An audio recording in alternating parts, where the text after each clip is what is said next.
먼저로서 우리 이봉규 박사님에게 가장 기본적인 광화문 운동이 없었으면 윤석열 대통령이 당선이 됐을까요, 안 됐을까요? 우리 정치학자로서 한번 말씀을 해주시죠. 답이 나와 있는 거 그 어린애들한테 물어봐도 다 아는 거예요. 정치학 박사한테 물어보고 그러십니까? 이제 그거보다 소규모로 이제 우리 이제 광화문 애국 여러분들이 이제 거기에 이제 주요 멤버들이시고요. 광화문 애국 세력이 없으면 윤석열 대통령이 당선은 물론이고 굉장히 지금 당선된 다음에도 어려워졌을 건데 지탱하시는 분인데 이제 요거하고 비슷한 예가 이제 트럼프를 될 수 있습니다. 트럼프가 이번에 당선되는데 압도적으로 당선됐잖아요. 여론에서는 해리스가 당선된다고 막 미국 좌파 언론을 비롯해서 한국 모든 언론이 그렇게 받아서 해리스가 유리하다고 했는데 트럼프를 다시 말해서 미국의 애국심을 발동해서 트럼프를 지킨 여러분과 같은 분들, 그러니까 우리나라의 광화문 세력과 같은 분들이 보도가 안 돼서 그렇지 우리나라에 어마어마하게 많았더라고요. 그게 나중에 이제 드러났는데 요번에 드러난 게 뭐냐면 부정선거를 막기 위해서 6,500명이 투입됐는데 그냥 일반인 6,500명이 투입된 게 아니라 변호사 6,500명. 변호사만. 이건 박수 쳐야 돼요. 자, 그러면 변호사만 6,500명이 투입됐으면 일반인들은 얼마나 투입됐겠습니까? 엄청난 공화당원들이 나라를 지키기 위해서, 미국을 지키기 위해서, 세계 자유민주주의를 지키기 위해서 투입돼 가지고 부정선거를 줄인 거예요. 어저께 트럼프가 갈라쇼를 했는데 뭐냐면요, 축하 자리예요. 공화당에 그냥 엄청난 메디슨 스퀘어 가든이라고 여러분들 복싱 같은 거 무하마드 알리 경기하고 이런 데 있어요. 맞아요. 2만 한 5천 명 들어가는 엄청난 경기장인데 거기에 네. 유일하게 한국 분이 전체를 채워서 네. 설교한 분이 조영기 목사님입니다. 정광훈 목사님 아니고요? 저가 아니고 그만큼 넓다는 거예요. 그래요. 거기서 갈라쇼를 하는데 뭐냐면 당선 축하 자리예요. 그 보수 우파의 여러분 같은 주동자들이 2만 7천 명이 모였는데 그 자리에서 트럼프 대통령이 뭐를 하겠습니까? 여러분 같으면 우리 윤석열 대통령 같으면 여러분들 때문에 당선됐습니다. 뭐 보수가 어쩌고 뭐 미국이 어쩌고 뭐 그런 얘기할 거 아니에요. 거기서 제일 크게 강조한 점이 이번에 놀라지 마십시오. 부정선거예요. 트럼프가 자기 입으로 뭐라 그러냐면요. 이거 따끈따끈한 소식이니까 제가 전해드릴게요. 트럼프가 자기 입으로 뭐라 그랬냐면은 이번에 트럼프가 밝힌 거예요. 6,500명을 동원했다. 변호사를. 그리고 많은 공화당원들이 감시해서 이겼는데 부정선거 이번에도 많이 일어났다는 거예요. 그 증거를 확보했다. 많다. 그런데 이 6,500명 변호사가 투입이 안 됐으면 자기가 졌을 수도 있다는 얘기겠죠. 그래서 이겼는데 2020년 다시 말해서 바이든이 된 거 이거 사기다. 그냥 안 넘어가겠다 이런 얘기했습니다. 아니 대통령 당선 축하 자리에서 부정선거를 거론하는 대통령이 어디 있어요? 자기가 이겼는데 그만큼 때려잡겠다는 거니까 윤 대통령도 좀 반성하셔야 돼. 이거는 이제 물결을 그냥 타면 됩니다. 타서 우리도 때려잡습니다. 그 앞장 누가 섰냐? 정광훈 목사가 쓰신 거예요. 앞장을. 자, 이제 같은 주제로 우리 신혜식 대표님, 우리 광화문과 특별히 오늘 여기에 주인공 되시는 유튜브가 없었으면 윤석열 대통령이 당선될 수 있었을까요? 지난 탄핵 과정을 우리가 짚어봐야 됩니다. 박근혜 대통령 탄핵 과정은 참담했고 분열됐고 어떤 대안도 없이 광화문에서 박사모라는 조직이 싸우지 않았습니까? 아시겠지만 여러분들 잘 아실 거예요. 그때 박근혜 대통령께서 전광훈 목사님과 기독교계에 도움을 요청했더라면 여론 조성에 있어서 훨씬 더 쉽게 막을 수 있었는데 박사모가 나섬으로 인해서 좌파들과 타협을 받습니다. 결국 우리는 대한문 앞에서 집회를 했고 종북 좌파들은 광화문을 점령을 했죠. 그러면서 언론 노출 빈도가 100대 0으로 줄어버렸습니다. 우파가 싸우는 모습이 나오질 않았어요. 그때 만약에 정광훈 목사님이 계셨더라면 우리가 광화문을 가자, 어떠한 수를 동원해서라도 광화문에서 투쟁을 벌였을 것이고, 그렇게 되면 일반 국민들이 광화문에 안 나왔을 겁니다. 왜? 나오면 위험해지는데, 다칠 수도 있는데, 그래서 일반인들이 안 나왔는데 안 나올 수 있는 분위기를 조성해 줬어야 되는데, 광화문에서 연예인 부르고 축제 마당을 벌이면서 탄핵 축제를 벌인 거죠. 그런 상황에서 우린 탄핵을 당했고, 그 이후에도 문재인 정권에서 참혹하게 우리가 짓밟혔습니다. 그 짓밟은 사람 중에 하나가 하나가 아니라 주요 인사가 한동훈이었고, 그자는 지금도 그것이 화양연화라고 생각하고 있습니다.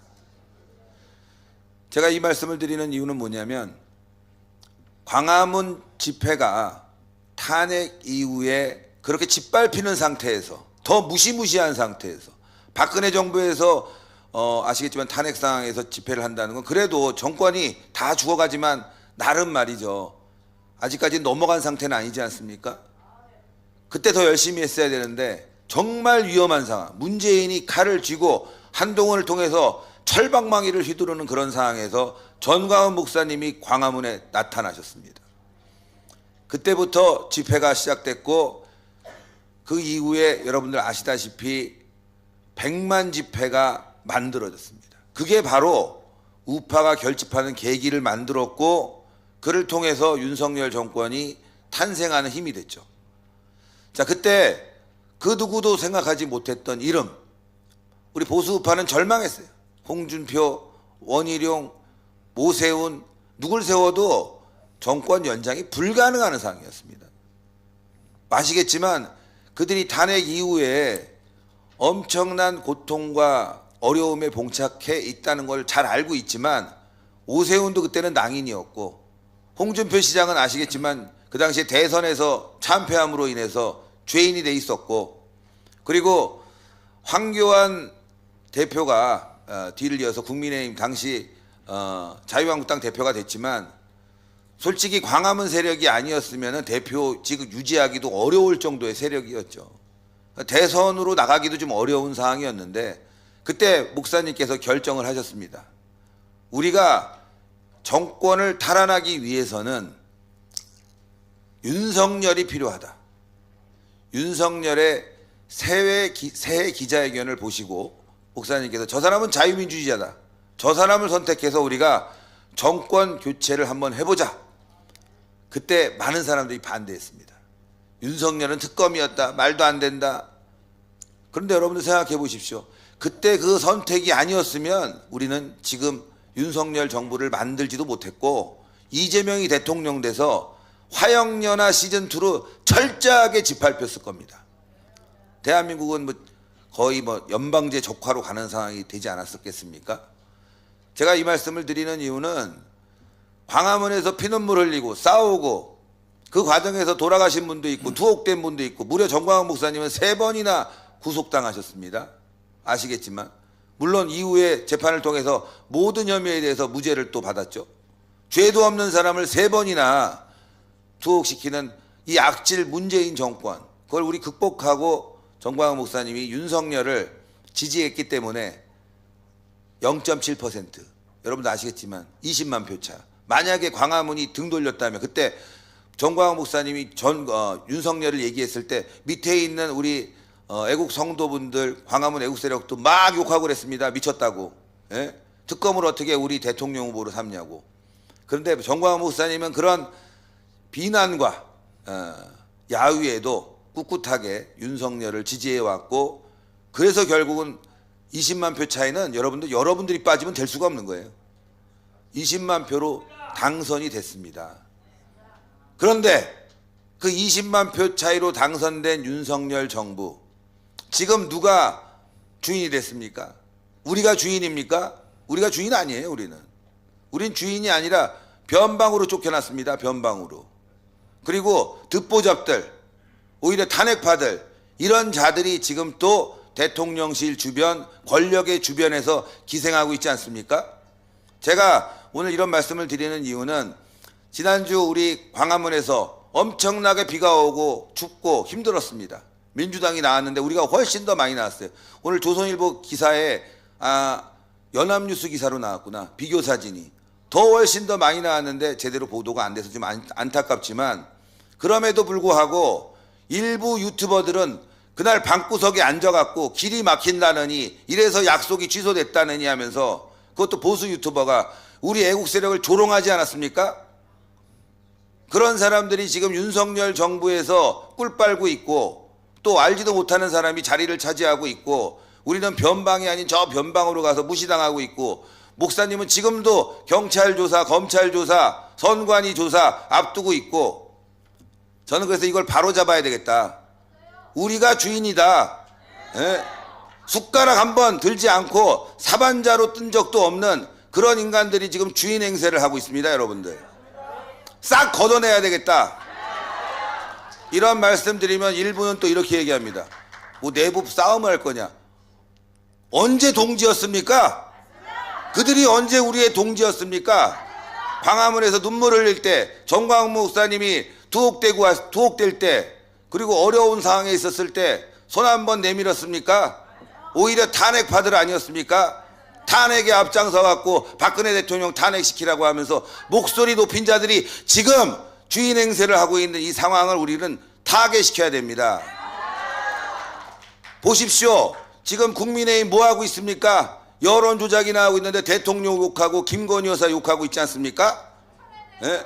그게 당대표입니다. 여러분들 우리가 만든 대통령, 지금 한동훈이라는 자가 지금 박살내고 있지 않습니까?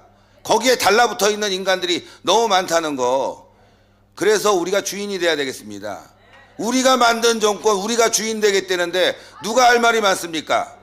이게 싸움입니까? 내부 분탕입니까?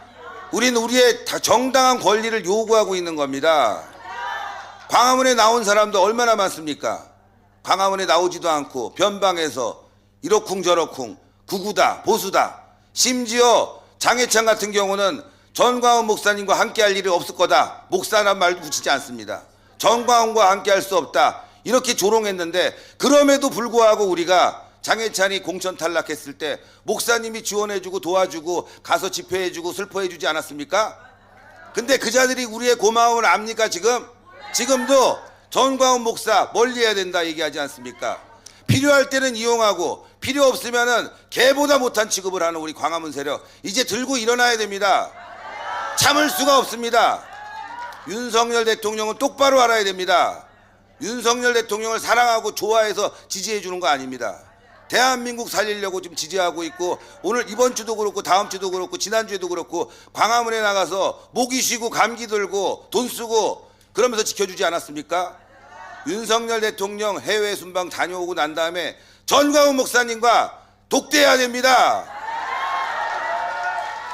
문재인 보십시오. 여러분들 종북 좌파에게 이 땅의 시대적인 이념 사상가? 여러분들 신영복을 그렇게 불렀습니다. 예? 공개적으로 존경받아야 될 사람, 이념가, 사상가라고 얘기하면서 띄워주는데 신영복까지. 그런데 전광훈 목사님이 신영복보다 나쁜 사람입니까? 이념적으로 대한민국에 해를 줬습니까? 100배 1000배 노력한 분 아닙니까? 당당하게 못 만납니까? 근데 그 주변에서 전광훈 목사님 만나면 이미지 나빠진다, 그렇게 떠들고 있는 새끼들이 바로 우파입니다. 여러분들 그런 개자식들 이번에 확실히 밟아버려야 됩니다. 윤석열 대통령이 광화문 애국 세력과 손을 잡고 전광훈 목사님이야말로 이 시대의 선지자고 함께 가야 될 사람이라고 선포하지 않는다면 우리에게 희망이 없습니다. 우리가 노비입니까? 우리가 종입니까? 그렇지 않지 않습니까? 우리를 이용하는 세력들, 우리를 깔보는 세력들, 이제 혼쭐을 내주시다.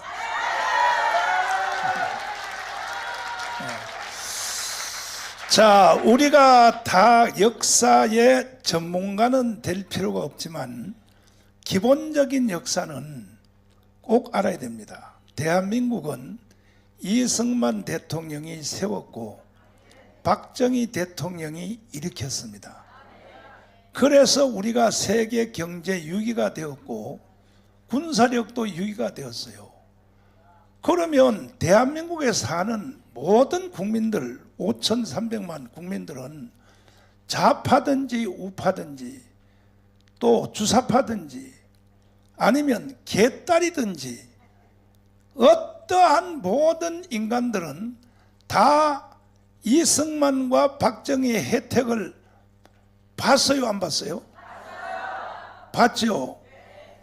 여기에 대해서 전문가인 우리 펜앤마이크 김영삼 기자님을 모시고 일단 같은 질문으로 그때에 정말로 문재인이가 저를 세 번 감옥에다 넣었습니다. 그리고 완전히 연방제 통일을 시도할 때에 그때 광화문과 오늘의 여기 주인공인 유튜브가 없었으면 과연 윤석열이가 대통령 될 수 있었을까?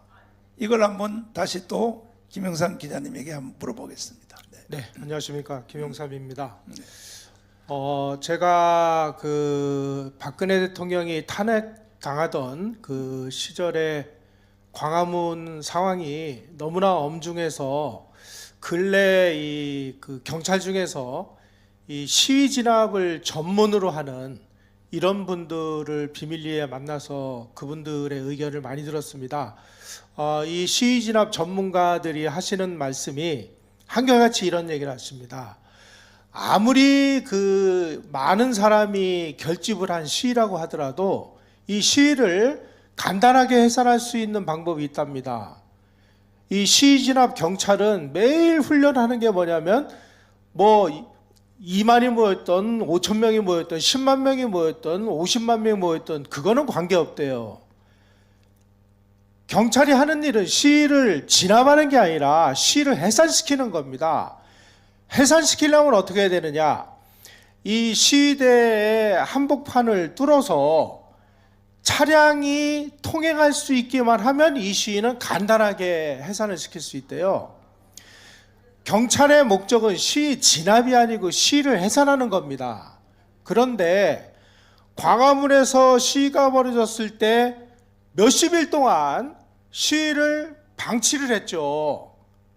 그 시위를 간단하게 해산을 시킬 수 있는 방법은 가운데를 터서 차량만 왕복시키면은 해산된다는 거예요. 자, 그 당시, 이 문제를 우리가 왜 들여다봐야 되느냐? 그러면 그 당시에 시위 진압을 책임졌던 경찰 수뇌부는 이 사실을 몰랐을까요? 알았는데 왜 그 실천을 안 했을까요? 눈치를 본 겁니다. 예. 어떻게 될지 모르니까 자기네들은 아이고 이거 뭐 괜히 건드렸다가 뭐 나중에 정권이 바뀌면 자기네들 뭐가지 달라나 할 테니까 누가 이길까 구경만 하다가 하다가 정권이 넘어간 거예요. 자, 이런 상황이 됐을 때 우리가 보여줄 수 있는 가장 확실한 방법은 당신들을 지지하고 성원하고 후원하는 국민이 뒤에 말없는 다수가 지켜보고 있다 하는 용기와 희망을 주는 겁니다. 그런 용기와 희망을 주려면 어떻게 돼요? 우리도 나가서 태극기 들고 시위하는 거예요. 시위하는 게 곧 애국하는 거이자 나라를 구하는 일입니다. 자, 그때 아주 뼈아픈 체험을 했습니다. 그 이후에 전광훈 목사님이 그 청와대 앞에서 그 추운 날 노숙 시위를 시작을 했습니다. 그 천막을 치고 많은 어르신들이 그 비 오는 그런 데서 그냥 뭐 우비 입고 날밤을 새우고 하는 모습을 저도 가서 지켜봤어요. 그러한 힘이 오늘날 대한민국을 존재하게 만든 근본적인 힘이었다는 사실을 모르면 이거는 사기꾼입니다. 또 한 가지 말씀드리겠습니다. 올 초에, 그러니까 2024년 연초에 이 소위 말하는 이 좌파 진영에 숨어 있는 지휘자라고 할 수 있는 백낙청이라는 사람이 있습니다. 제가 얼마 전에 이 백낙청의 이 실체를 폭로하는 그 방송을 유튜브에다가 올려놓은 적이 있는데, 제가 그 올 연초에 백낙청 TV라는 곳에서 백낙청이 올해 여러분들 이 소위 말하는 이제 좌파 진영에다가 지령을 내리는 겁니다. 그 방송이 지금도 떠 있습니다. 그리고 자기의 그 연설 내용을 전부 그 문장으로 풀어서 문장으로도 볼 수 있도록 띄워놨어요. 제가 이 내용을 보고 올해 이 친구들은 이런 방향으로 움직이겠구나 하고 감을 잡았습니다. 여기서 백낙청이 뭐라고 지령을 내렸냐면은, 자, 지금 좌파 진영은 자꾸 뭐 윤석열 그 탄핵을 이야기하는데 탄핵은 아니다라고 얘기를 합니다. 왜 탄핵이 아니냐? 윤석열 대통령은 박근혜 대통령하고는 다르다. 이 사람은 법률 전문가다. 따라서 박근혜 대통령은 뭐 겁을 줘가지고 내쫓는데 성공했을지는 몰라도 윤석열 대통령은 결코 만만치가 않다. 설령 국회에서 의석수를 앞세워가지고 지금 국민의힘에서 한동훈을 따르는 사람들은 여차하면은 이제 이 윤석열 대통령 탄핵에 가담할 수 있는 가능성이 있는 사람들이 꽤 됩니다. 이 사람들의 협조를 받으면 국회에서 윤석열 대통령을 탄핵을 시킬 수는 있다. 그런데 탄핵을 하면 어디로 갑니까? 헌재로 가죠. 헌재로 가면 윤석열 대통령을 탄핵시킬 수 있을 만큼의 확고부동하게 윤석열 대통령이 범법행위라는 사실이 있습니까, 여러분? 백낙청은 이걸 얘기하고 있는 겁니다. 야, 이 바보들아. 윤석열은 국회에서는 탄핵시킬 수 있을지 몰라도 헌재에서는 절대 탄핵 못 시킨다, 이 멍청이들아. 그러니 어떻게 되느냐? 탄핵을 하지 말고 퇴진을 시키는 쪽으로 나가야 된다. 퇴진을 시키기 위해서는 어떻게 해야 됩니까? 촛불 들고 거리로 나가서 똑같은 시위를 하라는 거예요. 박근혜 대통령하고 똑같은 시위를. 자, 이런 일이 또 벌어졌을 때 우리가 또 구경만 하면은 경찰들은 또 중립을 지킵니다. 구경만 해요. 아니, 가운데를 터가지고 차량만 통행시키면 간단하게 해산시킬 수 있는데 이 눈치 보면서 안 하는 거예요. 이럴 때 우리가 할 수 있는 방법이 뭐예요? 정강훈 목사님 따라가지고 과문에 나가면 되는 거예요. 이러한 역사적 사실을 백낙청이라는 사람은 올 연초에 야, 이게 탄핵은 아니야, 이 바보들아. 퇴진으로 몰고 가. 퇴진하려면 어떻게 해야 돼? 계속 광화문으로 사람들 몰아내야 되는 겁니다. 여기에 대해서 브레이크를 걸 수 있는 건 뭐예요? 여러분들이 지금 카메라를 들고 괌으로 나가서 못된 짓 하는 놈들 다 폭로하는 일에 앞장서셔야 되는 겁니다. 애국하는 게 어려운 일이 아닙니다. 또 한 가지는 이제 현장을 막 뛰어다니고 그러시는 분들은 공부할 시간이 조금 부족해요. 그런데 이 좌익들, 좌파들하고의 싸움은 그냥 단순한 말싸움이 아닙니다. 이 좌익과 공산주의의 핵심 본질이 뭡니까, 여러분? 이 사람들은 거짓말하는 거예요. 거짓말도 아주 교묘하게 거짓말을 합니다. 야, 1%의 사실과 90%의 거짓말을 섞어가지고 요 1%를 근거로 해서 이 99%를 전부 진실인 것처럼 얘기합니다. 이런 걸 가려내려면 최소한의 사실을 알아야 돼요. 그런데 여러분들은 이제 뭐 이 카메라 들고 현장을 뛰느라고 공부하실 수 있는 시간이 부족할 수 있어요. 그런 거를 다른 유튜브들을 통해서 어느 정도는 나름대로 역사적 사실을 공부를 하셔야 돼요. 싸움에서 이기려면 뭐 완력도 좋고 머릿수도 좋지만 지혜로움도 중요하다 하는 점을 꼭 깨달으시기 바랍니다. 예, 제가 좀 늦게 와서 죄송하고요. 동지 여러분 오랜만에 만나 뵈니까 너무 반갑습니다. 예.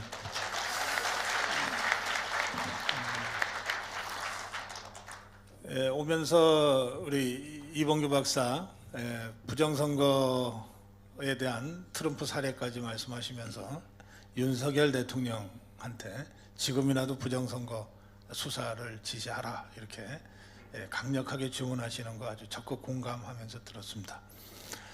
또 신혜식 대표 광화문의 주인, 우리 대한민국의 주인은 우리 자유우파다. 듣도 보도 못한 저것들이 마치 주인 행세하고 있는데 다 쓸어내야 된다. 한동훈을 비롯한 그 일당들을 쓸어내야 된다. 그 하신 신혜식 대표의 말씀에도 아주 적극 공감합니다. 이제 제 말씀을 조금 드려도 되겠죠? 저는 지금 우리 대한민국이 80년 동안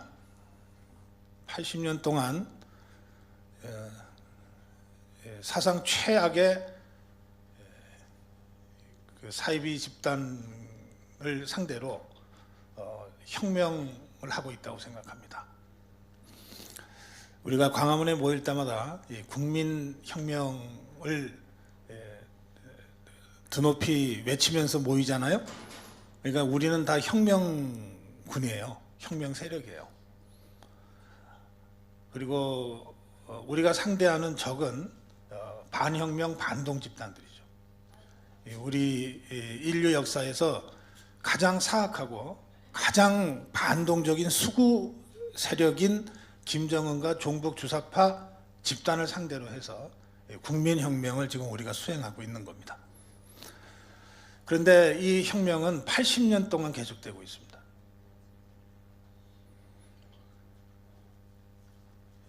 저는 이인호 교수의 주장대로 이승만 대통령이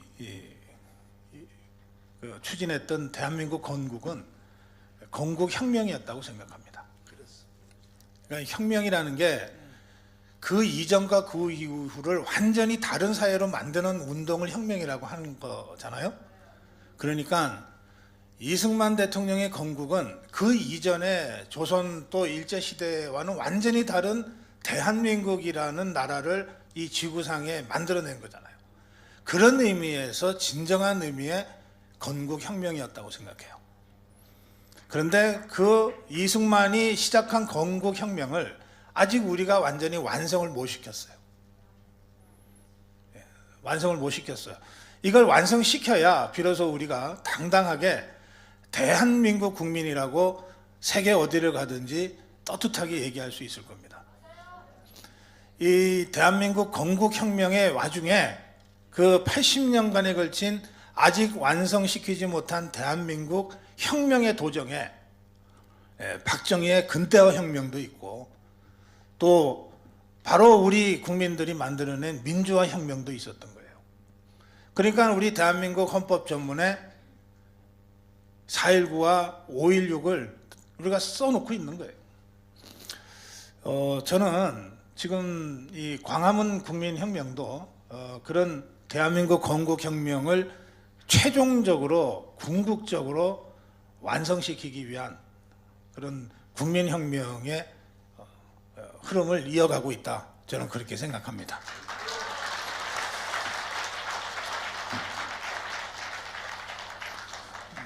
그 혁명을 하다 보면 이제 전면에 나서서 절대 혁명하면 안 된다고 저항하는 이 반동 세력들이 나타나게 돼 있습니다. 그게 김정은이하고 종북 주사파죠. 그런데 그 김정은 종북 주사파 이 반동 세력과 목숨 걸고 싸움을 하는 와중에 겁이 나서 쫄아서 뭔가 반동 저쪽이 이길 것 같아서 저쪽에 빌붙은 버리는 배신자들이 속출하게 돼 있어요. 우리가 8년 전에 김무성이 유승민이 같은 이 배신자들을 봤는데 지금 우리가 한동훈 일당의 이 배신자 무리들을 또 만나고 있는 거죠. 예. 저는 이런 배신자들은 어느 혁명이나 나타났고 또 앞으로도 우리가 최종적 궁극적 승리를 하기 전까지는 수도 없이 나타날 거라고 예상하고 대처해야 된다고 생각해요. 이 배신자들이 나타날 때 그냥 배신자라고 이마박에다 써붙이고 나타나지 않습니다. 지가 진짜 자유우파라고 거짓말하고 위장해서 나타나거든요. 8년 전에 김무성, 유승민 세력이 그랬고 지금 한동훈 일당이 그렇습니다. 앞에서 달려오는 종북주사파들은 별로 겁날 것도 없어요. 이재명이가 겁납니까 여러분? 조국이가 겁나요? 문재인 따위가 겁납니까? 이게 동진 줄 알았는데 옆에서 칼들이 될 때가 겁나는 거거든. 얘가 손을 나한테로 해. 이봉규 절대 그러면 안 돼. 그 배신자들이 제일 먼저 공격하는 거는 우리 진영의 리더가 아니에요. 우리 진영의 리더를 처음부터 공격하면 배신자라고 금방 우리가 판별할 수가 있어.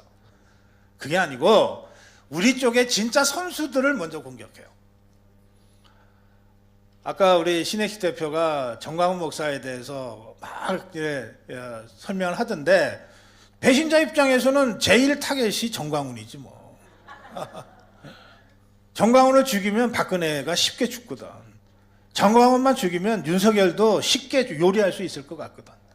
그러니까 정광훈을 공격하고 그러니까 여러분 자유파 유튜브들을 공격하는 거예요. 그리고 광화문 세력을 공격하는 거예요. 그 점에서 여러분들이 저나 여러분들이나 우리 정광훈 목사나 다 지난 이 8년여의 그 엄혹한 종북 주사파가 득세하던 그 세월 동안 정말 말할 수 없는 그 모욕을 당하고 조롱을 당하고 매도를 당하고 그러면서 여기까지 왔어요. 그리고 여러분들이 버텼기 때문에 우리가 이긴 겁니다. 전광훈이 쓰러지지 않고 버텼기 때문에 우리가 이긴 거예요.